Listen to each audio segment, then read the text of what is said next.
that the reason why we came here is because 2 months ago, I visited the President of Kenya and announced to him that in 2027, I'll be running for governor of Kakamega.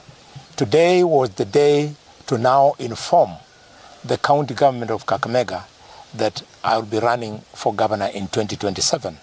I deliberately chose Governor Wycliffe Oparanya for this very important communication to this county because he was our first governor.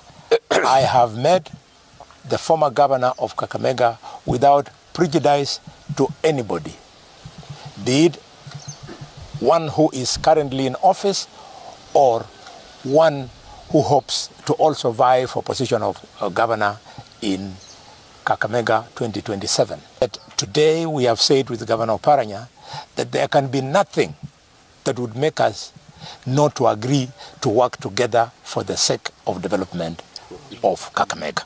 So we have said, me and Governor Oparanya, we will work together for the sake of development in this county.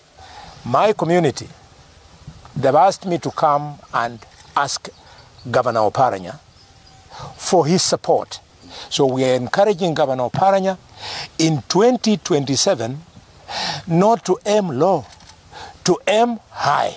And we are prepared to support him in that position at the higher level that he's going to aspire for, because it should not be criminalized that when Kakamega asks for the highest position in the land or the second highest position in the land, it is disrespectful to some other county in our community.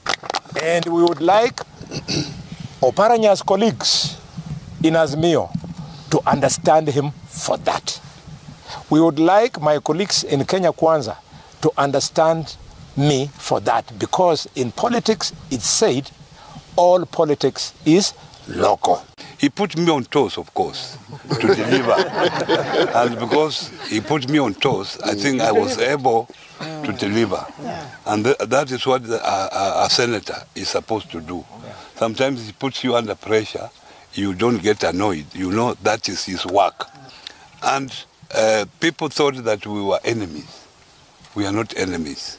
And even if you thought that we were enemies, in politics there is no permanent enemy and permanent friends. What is important is interest.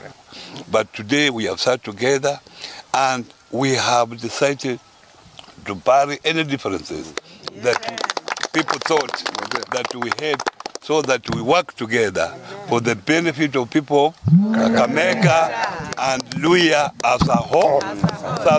Yes. I've told him to consult with this coalition, consult with the president. I will also do the same in our side to make sure that we are all together come 2027. When two senior brothers in our community can get together on a table and talk to each other, that is very important.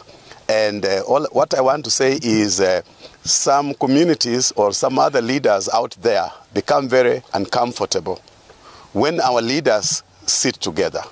Because sometimes we are used as diapers, whereby people use us politically for their own benefit. And every time we sit together, it irritates people. But this time around, it's very important that our senior leaders have chosen a path where they want to talk to each other, irrespective of political affiliation. We must collectively bring our ideas and our ideologies together and get a common ground which can bring or yield a result for our people in terms of development. And we want to remain like that, and we have really argued with Oparanya also to consider going for presidency, because we want also to have one of our own up there so that we can negotiate, so that whoever wants to do business with us will come to negotiate through Oparanya, because Oparanya becomes our gatekeeper. So we cannot remain like in a vacuum. We have Oparanya here, and we are saying that we are happy. Khalwale came here and actually also respecting Honorable Oparanya. by also seeking his advice on how he's going to go about his position of gubernatorial campaign and all this, and we think that's good. And we urge Mheshimiwa Oparanya to consider also supporting Khalwale, because he has been there. They've come from a long way together since 2002, and they are colleagues, they are friends, and all this, and they worked together when they were together.